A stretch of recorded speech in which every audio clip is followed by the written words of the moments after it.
अरे बावड़ो, वो जो आवाज आ रही है ला इलाहा इल्लल्लाह मोहम्मद रसूल अल्लाह अशहदु अल्ला इलाहा इल्लल्लाह हुआ अशहदु अन मोहम्मदन अब्दुहु व रसूलहु, वो कोई इबादत नहीं है। वो तो कह रहे हैं अल्लाह के सिवा कोई इबादत करने योग्य है नहीं और मोहम्मद साहब के सिवा उसका कोई रसूल है नहीं। इसीलिए जब हम अपने क्षेत्रों में राम यात्रा लेकर के निकलते हैं तो पत्थर बरसा करके इसका प्रमाण दिया जाता है कि हमने रोका था कि अल्लाह के सिवा कोई इबादत करने योग्य नहीं है, तुमने क्यों की, इसीलिए तुमको पत्थर मिलेगा। हमारा वेद तो कह रहा है अयम निजा परोवैती गणनाम लघु चेतसाम उदार चरिता नाम तु वसुधैव कुटुंबकम, लेकिन उनकी कुरान क्या कह रही है, कातिलुल लजीना ला युमिनूना बिल्लाहि वला बिल यौमिल आखिर वला युहर्रिमूना मा हर्रमल्लाहु व रसूलहु वला यदीनूना दीनल हक मिनल लजीना ऊतुल किताब हत्ता युअतुल जिज़यत अय दिव्यहुम सागिरून।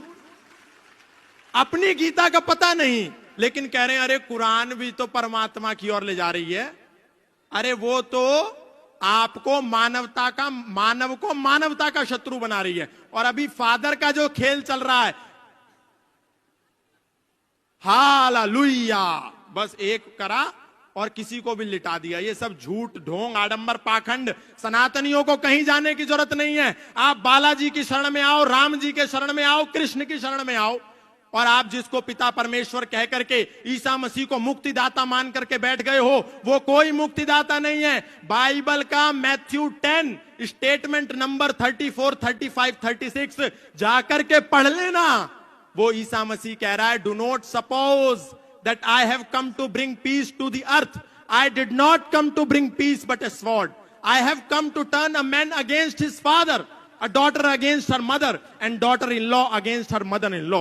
Man's enemy will be the member of his own household. ये मत समझो कि मैं इस धरती पर शांति का पैगाम लेकर के आया हूं, मैं तो इस धरती पर तलवार का आह्वान लेकर के आया हूं, ताकि एक ही घर में एक बेटा अपने पिता का शत्रु हो जाए, एक बेटी अपनी मां की शत्रु हो जाए, एक पुत्र वधू अपनी सास की शत्रु हो जाए, और हम उसको मुक्तिदाता कह रहे हैं। अगर मुक्तिदाता कोई है तो वो मर्यादा पुरुषोत्तम श्री राम है, योगेश्वर श्री कृष्ण है, बजरंगबली हनुमान है। हमको उनकी शरण में आना है, कोई जरूरत नहीं है कहीं जाने के लिए। पूज्य महाराज श्री ने जो शंखनाद किया है, आप सब यहां से एक संकल्प लेकर के जाएं कि जो गुरुदेव भगवान ने एक संकल्प लिया है सनातनियों की यात्रा को निकाल करके पिछड़े और बिछड़ों को गले लगाने का, आप सब तन मन और धन से उसमें पूर्ण सहयोग करेंगे। हाथ उठा करके बोलिए, बोलिए सत्य सनातन वैदिक धर्म की।